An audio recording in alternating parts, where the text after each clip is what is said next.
Muy buenos días, mi nombre es Alejandro Ramírez Martínez, residente del posgrado en Anestesiología de la Universidad de Caldas,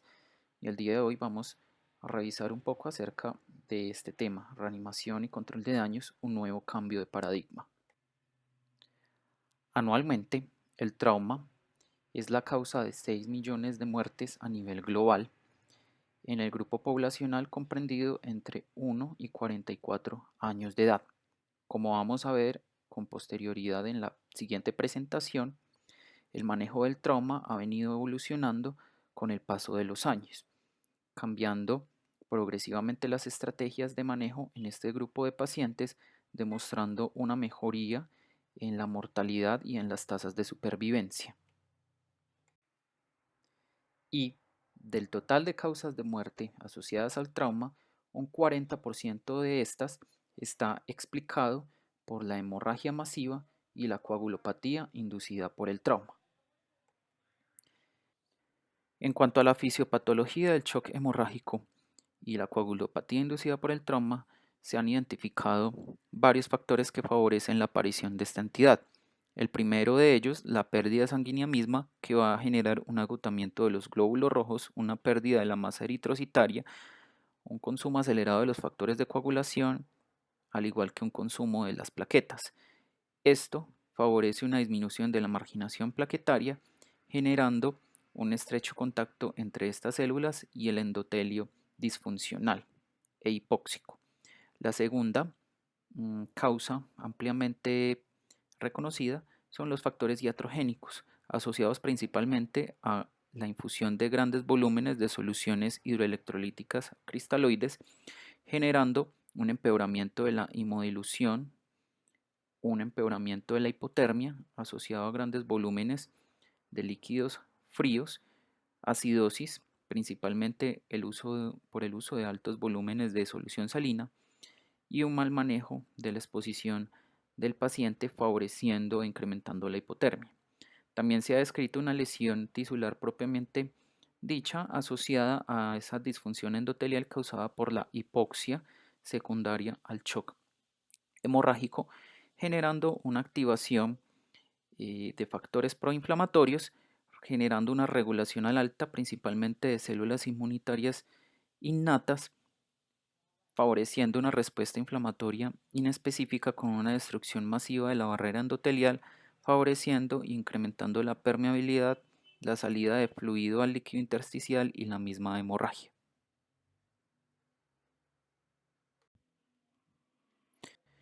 La lesión traumática generará una liberación masiva del factor tisular que a su vez, unido al factor 7 de la coagulación, van a generar una activación del factor 10. Este complejo generará una activación de la protrombina en trombina o factor 2A activado, que a su vez generará la conversión de fibrinógeno en fibrina. Esta fibrina será utilizada para generar un coágulo estable uniéndose con la glicoproteína 2B3A de la plaqueta previamente activada. A su vez, debe existir un equilibrio entre los factores procoagulantes y los factores fibrinolíticos. En este caso, la misma trombina generará un control mediante la fibrinolisis mediante su unión con el receptor de trombomodulina a nivel del endotelio. Esta unión favorece la unión de la proteína C a su receptor endotelial, generando la activación de la proteína C. Junto con la proteína S van a tener una acción anticoagulante generando una inhibición del factor 5 activado y una inhibición del factor 8 activado. Por otro lado, van a generar un aumento o favorecer la fibrinolisis, generando un incremento del activador tisular del plasminógeno y una disminución del inhibidor del activador del plasminógeno 1, favoreciendo este proceso fibrinolítico. Y es precisamente esta fibrinolisis la que va a estar hiperestimulada y acelerada marcadamente en los pacientes víctimas de coagulopatía inducida por el trauma, generando una destrucción de esa fibrina de forma masiva, inestabilizando el coágulo y generando una lisis del mismo, favoreciendo la hemorragia, un aumento del consumo de los factores de coagulación y perpetuando este proceso. Otro de los factores relevantes dentro de este proceso fisiopatológico es el glicocálix. La destrucción masiva del glicocálix, dado por el propio shock hipovolémico, la disfunción endotelial y también el uso de altos volúmenes de cristaloides, van a generar una destrucción masiva de esta estructura, generando un aumento del heparansulfato a nivel sistémico, el cual se ha descrito tiene un efecto de autoheparinización endógena, generando un empeoramiento de la coagulopatía por esta vía. La coagulopatía inducida por el trauma, asociada a la hipotermia frecuentemente presente en estos pacientes, y la acidosis metabólica por la hipoperfusión tisular secundaria al shock, son descritas clásicamente como la tríada de la muerte. Y como estrategia para evitar la perpetuación y prolongación de esta tríada de la muerte en pacientes víctimas de trauma, se toma una estrategia desde el ámbito militar denominado el control de daños, la cual es descrita por la Marina de los Estados Unidos en el momento en que una embarcación sufre un impacto en el campo de batalla. En este contexto se crean grupos de respuesta rápida dentro de la embarcación cuyo objetivo será reparar aquellas alteraciones estructurales que comprometan la estabilidad y la flotabilidad de la embarcación de forma prioritaria, y posteriormente se garantiza un traslado de la embarcación a un puerto seguro para reparaciones definitivas. Aplicando este concepto al paciente en contexto en trauma, significaría que en un primer momento se van a reparar aquellas lesiones que potencialmente van a comprometer la vida, y en un momento posterior, cuando se logre una corrección del desbalance fisiológico secundario al shock y a la coagulopatía, se generará la reparación definitiva de lesiones secundarias. Esta estrategia, de forma global, se ha denominado la reanimación de control de daños. Hay que aclarar que no incluye de forma aislada la cirugía de control de daños, sino que de una forma integral o global se compone de varias estrategias cuyo objetivo será evitar la progresión de la tríada de la muerte, descritas principalmente la reanimación hemostática, la limitación de líquidos o soluciones hidroelectrolíticas, la hipotensión permisiva, la misma cirugía de control de daños, la corrección agresiva de la hipotermia y la corrección de la hiperfibrinolisis, asociado a protocolos preestablecidos de transfusión masiva en centros de trauma. Esta estrategia, de forma global, ha demostrado un impacto positivo en las tasas de supervivencia, disminución de mortalidad y de complicaciones en el manejo de los pacientes en contexto de trauma. Como veremos, este concepto ha evolucionado a lo largo del tiempo. Inicialmente se pensaba que cada componente estaba aislado. Se realizaba un manejo prehospitalario del paciente, se realizaba una reanimación con volúmenes elevados de soluciones hidroelectrolíticas. Posteriormente el paciente se pasaba rápidamente a sala de cirugía para generar una reparación completa y definitiva y una vigilancia posoperatoria en la unidad de cuidado intensivo. Los estudios desde el ámbito militar en trauma demostraron que este enfoque se relacionaba con mayor aumento de la probabilidad de muerte. Posteriormente, desde el año 1983, se describió la cirugía de control de daños, en la cual el paciente recibía un manejo prehospitalario, se asociaba a un volumen elevado de reanimación con soluciones electrolíticas, hidroelectrolíticas y cristaloides, y posteriormente se pasaba a cirugía. Se hacía un procedimiento quirúrgico abreviado, se trasladaba a la unidad de cuidado intensivo y posteriormente, cuando se lograba un mayor balance del impacto fisiológico, se generaba la cirugía definitiva, la cual demostró mejores resultados y mejoría en las tasas de supervivencia de estos pacientes. El enfoque actual sería la reanimación de control de daños, en la cual se integran todos los componentes que vimos previamente. Una disminución en los volúmenes de reanimación, una cirugía corta y abreviada de control de daños, con un traslado posterior y manejo para alcanzar un mayor balance fisiológico en la unidad de cuidado intensivo,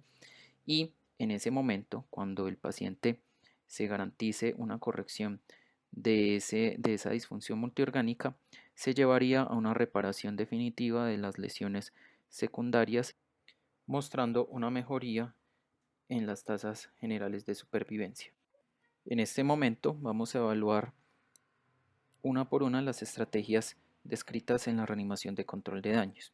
La primera de ellas, la hipotensión permisiva, se ha descrito desde hace bastantes años. El primer estudio publicado tratando de mostrar el beneficio de su implementación fue publicado por el Dr. Brickel en el New England Journal en el año 1994. En este estudio, él demostró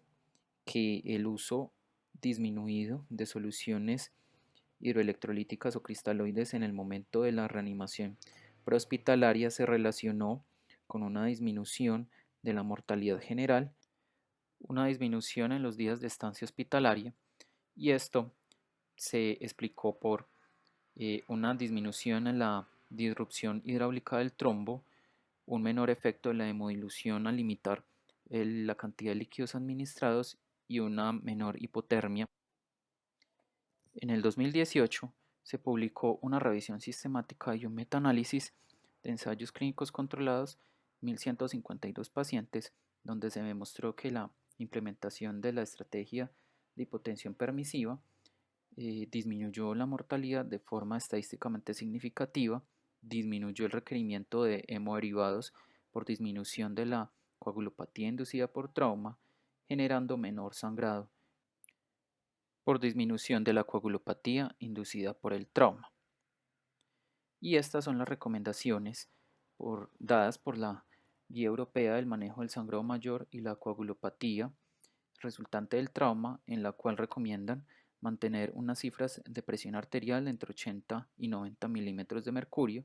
una presión arterial media entre 50 y 60 milímetros de mercurio. Hay que hacer énfasis que esta estrategia está contraindicada en pacientes con trauma cráneoencefálico, donde se demostró que la hipotensión permisiva aumentaba las tasas de mortalidad, por lo cual en estos pacientes se debe garantizar una presión arterial media mayor de 80 milímetros de mercurio. Otra característica que hay que tener en cuenta es que esta estrategia debe ser limitada en el tiempo y debe estar supeditada a una corrección inmediata quirúrgica del sangrado masivo. La siguiente estrategia, la limitación de líquidos, su justificación está basada en que la alta administración de volumen de soluciones hidroelectrolíticas cristaloides van a generar un empeoramiento de la hemodilución de los factores de coagulación, empeorando la coagulopatía. Adicionalmente, se va a incrementar la hipotermia por el uso generalmente de estas soluciones sin calentamiento previo y empeoramiento de la acidosis, principalmente la acidosis hiperclorémica, y está clara la relación existente entre la alta carga de cristaloides en el momento de la reanimación y la mortalidad. Como ejemplo, este estudio alemán del 2013, donde demostraron que el alto volumen de líquidos cristaloides empeoraba el pronóstico y la supervivencia a la hora y a las 6 horas en los pacientes que recibieron volúmenes por encima de 1.500 mililitros.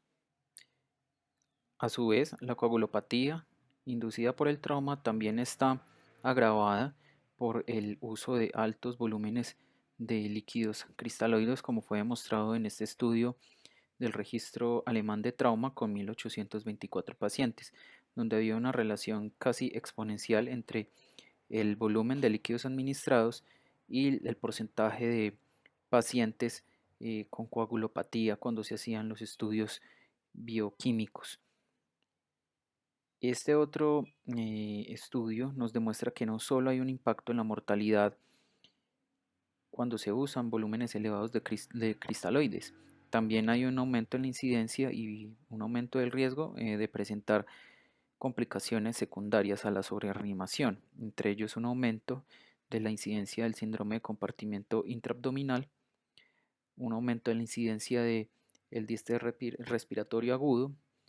y una mayor incidencia de falla orgánica múltiple, todas ellas casi en un comportamiento directamente proporcional a un mayor volumen de líquidos, encontramos un mayor factor de riesgo para su presentación. Otra de las estrategias incluidas dentro de la reanimación de control de daños es la administración del ácido tranexámico como un medicamento que evita la fibrinolisis, que ya vimos es uno de los factores principales responsables de la coagulopatía inducida por el trauma. El estudio CRASH-2, emitido en el año 2013, demostró que hay un impacto claramente establecido entre la administración del ácido tranexámico y disminución de la mortalidad en estos pacientes. La dosis recomendada por el estudio CRASH es administrar 1 gramo intravenoso de ácido tranexámico en bolo en un lapso de 10 minutos dentro de las 3 horas iniciales del trauma y continuar una infusión de 1 gramo en las próximas 8 horas. Es importante esa limitación del tiempo, ya que el estudio CRASH demostró que en aquellos pacientes en los cuales se usaba el ácido tranexámico por encima de la franja de las 3 horas posterior al trauma, se tenía un efecto paradójico y, por el contrario, de brindar un beneficio, aumentaba la mortalidad. Otra de las estrategias claramente establecidas en la reanimación de control de daños es el manejo activo de la hipotermia. La hipotermia, por sí sola, es un precipitante y desencadenante de esa triada de muerte que ya estudiamos previamente. Su presencia se relaciona con una disminución significativa en la actividad de los factores de coagulación. Se dice que por cada grado de temperatura que se disminuye la temperatura central corporal, se disminuye aproximadamente un 10% la efectividad o la función de los factores de coagulación. Adicionalmente, se va a generar una disminución proporcional al grado de hipotermia de la actividad plaquetaria, la síntesis de fibrinógeno y la inhibición de la trombina, que como vemos va a generar un estado completamente de fibrinolisis sistémica y de anticoagulación, lo que va a generar un agravamiento de esa coagulopatía y del shock hemorrágico. Su prevalencia es ampliamente reconocida dentro de los pacientes politraumatizados, describiéndose en la literatura hasta un 50% de los pacientes politraumatizados con presencia de hipotermia. También se va a tener unos efectos a nivel sistémico, principalmente una disminución de la inotropía y la cronotropía, depresión respiratoria, disminución de la filtración glomerular, y es por esto que cobra vital importancia el manejo activo de la hipotermia en los pacientes politraumatizados. Esta guía de manejo, publicada en Critical Care en el 2016, nos da una referencia guiada por objetivos de acuerdo al nivel y severidad de hipotermia. Hipotermia severa, en este caso menor a 32 grados centígrados, requeriría un calentamiento nivel 3, en el cual ante la vasoconstricción periférica severa que presentarían estos pacientes, no se benefician de estrategias de calentamiento convencionales y se requeriría el uso de otros métodos como el calentamiento con líquidos tibios de las cavidades corporales, el uso de ECMO, incluso el uso de bypass arteriovenoso. El otro objetivo o el otro nivel sería entre los 32 y 36 grados, donde haríamos uso de estrategias más convencionales para lograr el recalentamiento del paciente, usando aire caliente forzado, usando lámparas de calor radiante, usando ventilación humidificada, las cuales pues son unas medidas más conocidas en este ámbito. Y el nivel 1 lo recomiendan por encima de los 36 grados centígrados, en la cual estos pacientes de entrada en el momento de exponerlos y en la valoración primaria se debe liberar de todas las prendas mojadas, evitar superficies mojadas, ojalá ubicarlos en un ambiente caluroso, uso preferente de líquidos endovenosos tibios. La siguiente estrategia, el uso de transfusión masiva o transfusión de hemoderivados, en alta relación, y es precisamente en esta diapositiva donde vemos los tres componentes del shock hemorrágico en el entendimiento moderno o actual. Inicialmente se pensaba que era secundario a una deuda de oxígeno por una disminución de la masa eritrocitaria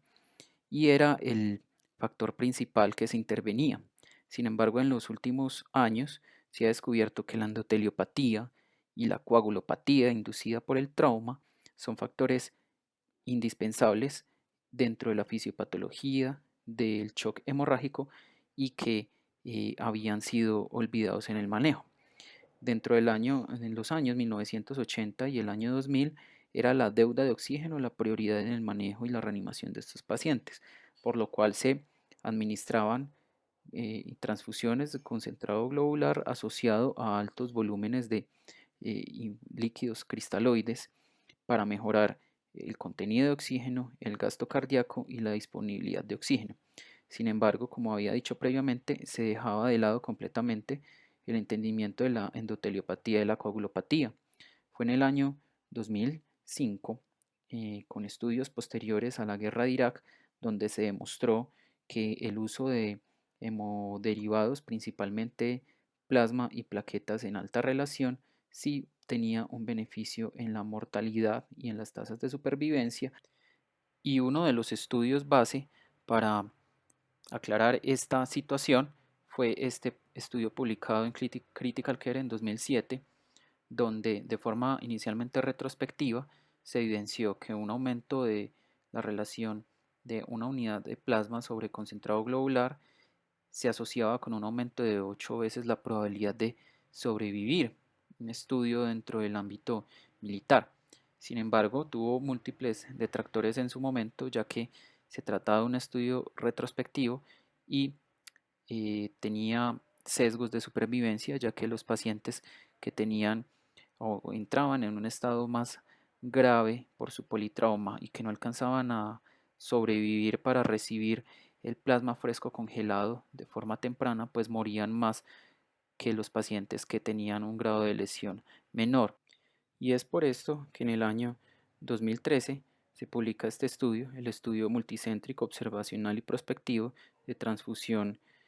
mayor en trauma, el estudio PROMPT, liderado por el Dr. Joel Holcomb, en el cual él demostró que la transfusión de hemoderivados concentrado globular, plasma y plaquetas en alta relación 1-1-1 o 1-1-2 se relacionaba con una disminución de la mortalidad en los pacientes con trauma. El siguiente estudio, publicado también por el grupo del Dr. Holcomb en el año 2015, trataba de dar solución a la pregunta de cuál era la proporción ideal en los pacientes severamente politraumatizados, la proporción ideal de hemoderivados en los protocolos de transfusión masiva. Se compararon dos grupos en este estudio aleatorizado,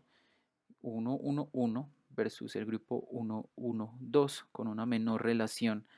de hemoderivados en este último. Se encontró que no existió una diferencia en la mortalidad entre las 24 horas y los 30 días en ambos grupos y tampoco hubo diferencia en el número de complicaciones comparando ambos grupos, los que recibieron alta relación de hemoderivados versus los que recibieron una relación moderada. Lo que sí se encontró fue que en el grupo de alta relación de hemoderivados se halló una menor exsanguinación o se encontró un menor número de pacientes que fallecieron por exsanguinación y adicionalmente se encontró que se requería una menor cantidad de tiempo para alcanzar un nivel de hemostasia efectiva y adecuada en aquellos pacientes que recibieron alta relación de transfusión.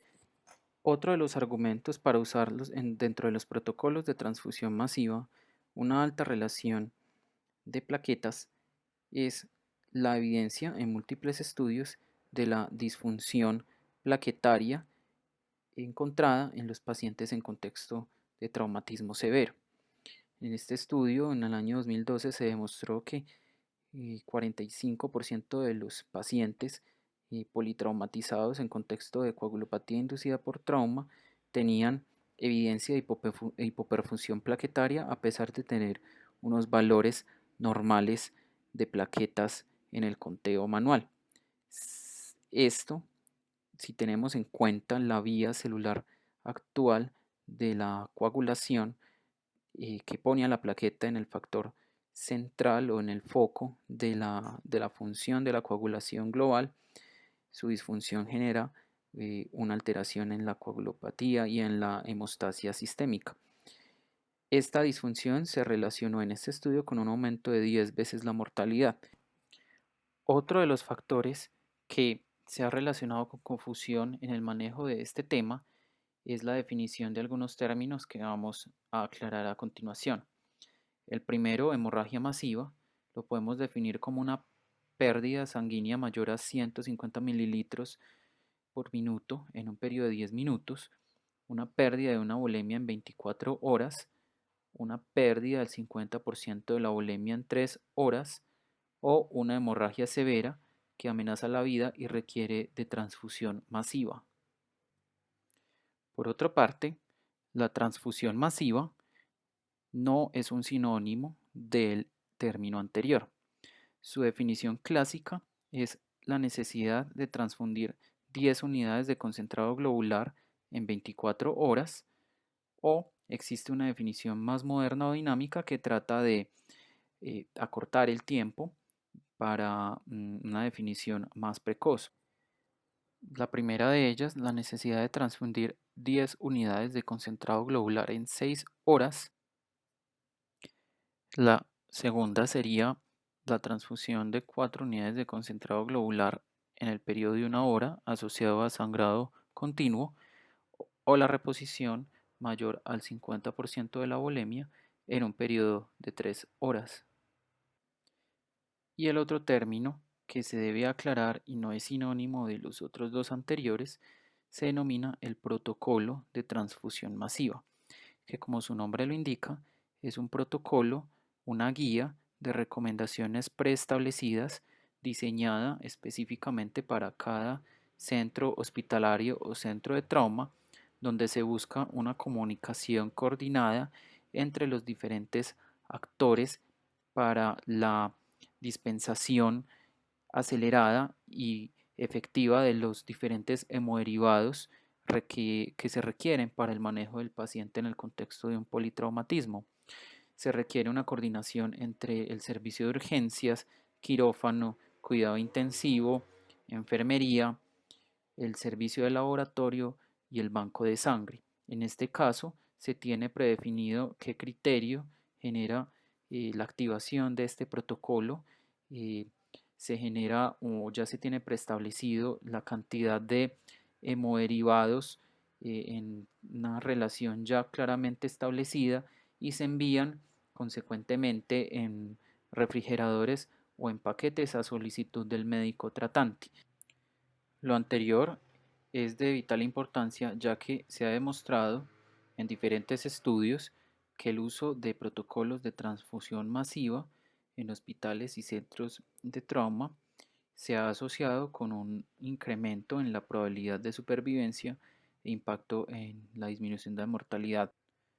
Otro aspecto importante en el manejo es el reconocimiento de qué paciente va a beneficiarse de ingresar en el protocolo de transfusión masiva. Hay múltiples scores o escalas que tratan de predecir el inicio de transfusión masiva. Sin embargo, pues para la revisión tenemos dos. El primero, el ABC propuesto por el Colegio Americano de Cirujanos, evalúa 4 puntos, cada uno con un punto individual, y refiere que si el paciente tiene una frecuencia cardíaca mayor a 120 latidos por minuto, una presión sistólica menor a 90 milímetros de mercurio, un ECOFAS positivo o una herida penetrante, se beneficia del inicio del protocolo de transfusión masiva. El otro índice predictor del inicio de transfusión masiva, y que es más práctico y más fácil de utilizar en la cabecera del paciente, es el índice de shock. Es la relación existente entre la frecuencia cardíaca y la presión arterial sistólica. Se describe que un índice de shock mayor a 1, una relación mayor a 1, se relaciona con una probabilidad elevada de requerir transfusión masiva. Otra forma de evaluar si hay necesidad de usar el protocolo de transfusión masiva es usando la nueva clasificación del ATLS. Si hay una base de déficit menor a 10 miliequivalentes sobre litro, se indica la necesidad de transfusión masiva. La reposición del fibrinógeno también es un aspecto clave dentro del manejo del shock hemorrágico y coagulopatía. Su concentración va a variar de acuerdo al hemoderivado que utilicemos para su reposición. El plasma se caracteriza por tener unos niveles bajos de fibrinógeno. El crioprecipitado tiene unas concentraciones moderadas, más o menos descritas en 250 miligramos por cada unidad transfundida. Y la otra alternativa, aunque no está disponible en nuestro país, existe y es la presencia del concentrado de fibrinógeno, que aportaría más o menos entre 900 y 1400 miligramos. Esta reanimación hemostática, las diferentes guías de manejo, en este caso la guía europea de sangrado, hemorragia mayor secundaria al trauma, nos recomienda guiarla por objetivos. Se recomienda unos niveles de hemoglobina entre 7 y 9 gramos sobre decilitro, mantener unos tiempos de coagulación menores a 1.5 veces el control o evitar la fibrinolisis mediante evidencia de tromboelastografía. Mantener niveles de fibrinógenos sistémicos entre 150 y 200 miligramos y mantener un número de plaquetas por encima de 50.000 si el paciente no tiene trauma craneoencefálico o mayores de 100.000 si esta última condición se presenta. La reposición del calcio también es fundamental en este manejo de transfusión masiva, ya que los altos niveles de citrato de calcio, una sustancia que el antes usaba como anticoagulante en estos hemoderivados, principalmente el concentrado globular, van a generar una disminución del calcio sistémico y en este estado de shock que por lo general presentan los pacientes van a generar una disminución del metabolismo del citrato de calcio por el hígado, generando su acumulación y mayor hipocalcemia. Por último, vamos a ver el concepto de cirugía de control de daño de una forma resumida y tratando de aclarar los objetivos de este procedimiento quirúrgico. Tiene tres objetivos fundamentales. El primero, la corrección de la hemorragia. El segundo, el manejo de la contaminación. Y el tercero, conservación de la perfusión. Posteriormente, esta es una técnica por etapas en la cual la reconstrucción definitiva y completa de la lesión primaria se va a diferir hasta que se alcance un mayor balance fisiológico en la unidad de cuidado intensivo. Al lograr estas condiciones, se propone una cirugía por etapas para reparar de forma escalonada estas lesiones secundarias. Importante es que esta cirugía tiene una limitación de tiempo descrita en la literatura no más allá de 90 minutos, ya que se ha visto que prolongar el procedimiento más allá de este marco de tiempo pues va a generar un empeoramiento del estado general del paciente, de la coagulopatía, de la acidosis, de la disfunción multiorgánica y la cirugía de control de daños, que inicialmente fue descrita para el manejo de de lesiones a nivel intraabdominal,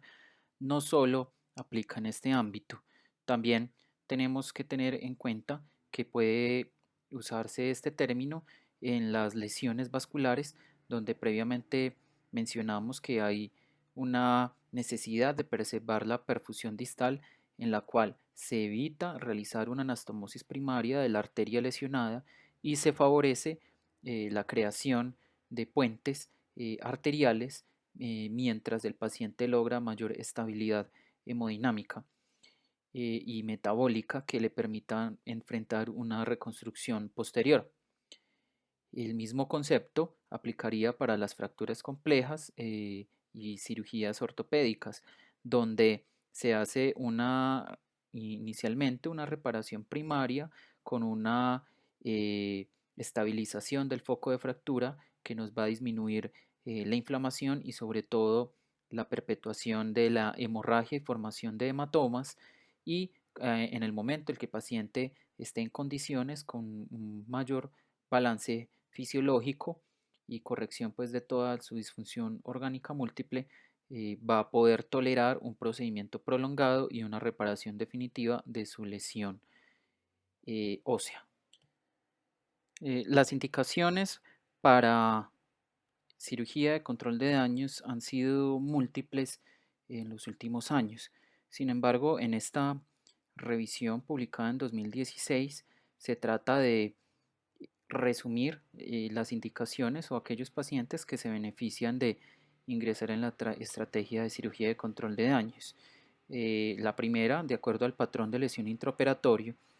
una lesión vascular de difícil acceso, lesión hepática o pancreatoyeyunal mayor con inestabilidad hemodinámica, de vascularización o disrupción masiva duodenal pancreática o de la vía biliar, o la necesidad de la reconstrucción de la pared abdominal o torácica por etapas, sería una indicación de iniciar este manejo. La alteración fisiológica grave, que es de interés para nosotros, sería un paciente que ingresa con una acidosis metabólica severa, un pH menor a 7,1, una base de exceso menor a 15, un lactato mayor a 5, una hipotermia severa o presencia de arritmia ventricular intraoperatoria,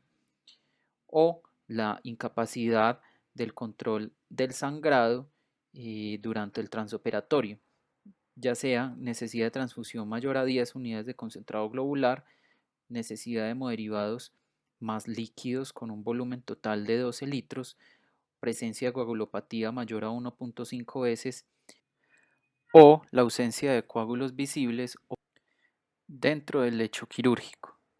Ya para finalizar, tenemos un esquema final donde básicamente se nos resume toda la estrategia. Tenemos a la izquierda un inicio del sangrado y vamos a tener varias intervenciones. El primero que se propone es la administración de ácido tranexámico eh, en la dosis que ya vimos previamente, transfusión en eh, alta relación de hemoderivados 1-1-1 con una estrategia de reanimación hemostática dirigida, ya sea por paraclínicos, pero de forma ideal por pruebas viscoelásticas, un monitoreo dinámico del sangrado y uso de protocolo de transfusión masiva. Se debe controlar de forma temprana y agresiva la hipotermia, evitar la coagulopatía y mejorar los índices de perfusión con aclaramiento del lactato y corrección del desequilibrio ácido-base. Pero el objetivo final o fundamental es que se debe siempre buscar el control primario del sangrado, ya sea por vía quirúrgica o por vía de radiología intervencionista para poder evitar la perpetuidad o la continuación de la hemorragia. Esto sería pues en resumen el tema, ¿cierto? Espero que haya sido de su agrado y les agradezco el tiempo y la atención brindada.